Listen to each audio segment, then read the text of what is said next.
तीन ऐसे कारण जो यह सिद्ध करते हैं कि महारथी कर्ण महाभारत काल के एक महाशक्तिशाली योद्धा थे।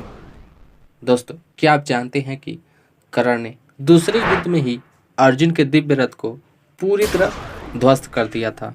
दोस्तों, अर्जुन के पास जो रथ था वह अग्नि देवता के द्वारा दिया हुआ दिव्य रथ था, जिसमें 4 श्वेत घोड़े लगे हुए थे।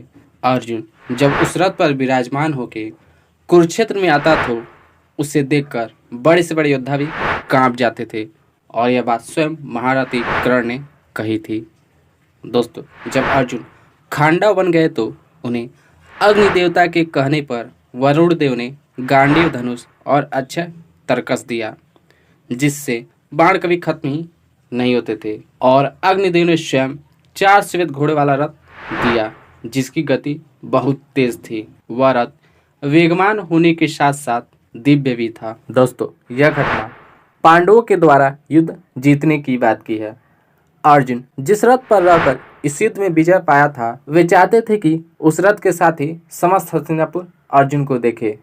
इसलिए उन्होंने श्री कृष्ण से विनती करते हुए कहा कि वे इस रथ को सीधा हस्तिनापुर की ओर ले चलें। तब कृष्ण जी अर्जुन की बात रखने के लिए उस रथ को हस्तिनापुर की ओर ले जाने लगे।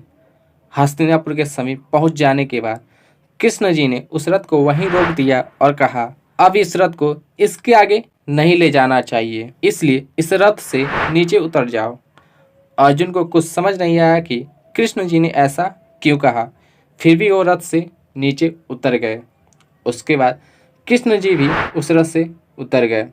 तब उन्होंने हनुमान जी को धन्यवाद देते हुए कहा कि वे अब उस रथ से अंतर्ध्यान हो जाएं। जैसे ही हनुमान जी उस रथ से अंतर्ध्यान हुए, वह रथ एक महाभयंकर विस्फोट के साथ क्षण भर में जलकर भस्म हो गया। ये देखकर अर्जुन एकदम स्तब्ध हो गए और कृष्ण जी से इसका कारण पूछा।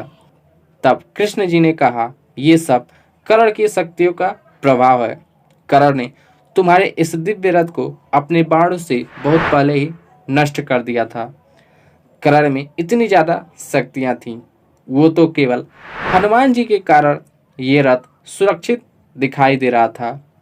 अगर हनुमान जी इस रथ पर विराजमान न होते तो कर्ण से युद्ध करते समय ही ये रथ इसी विस्फोट के साथ नष्ट हो गया होता।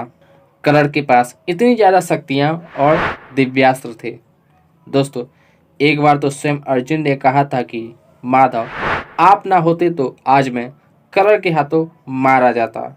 यह बात उस समय की है जब श्री कृष्ण जी ने कर्ण के द्वारा चलाए गए वैष्णव अस्त्र को रोककर अर्जुन की जान बचाई थी। दोस्तों, आप तो यह जानते होंगे कि जिस रथ पर पूरे ब्रह्मांड का भार लिए श्री कृष्ण जी बैठे हों और ध्वजा के रूप में हनुमान जी विराजमान हो, उस रथ को हिलाना भी असंभव है, परंतु कर्ण ने 2 अंगुल उस रथ को पीछे किया था। दोस्तों, ये सारी घटना दिखाती हैं कि कर्ण भी एक महाशक्तिशाली योद्धा थे।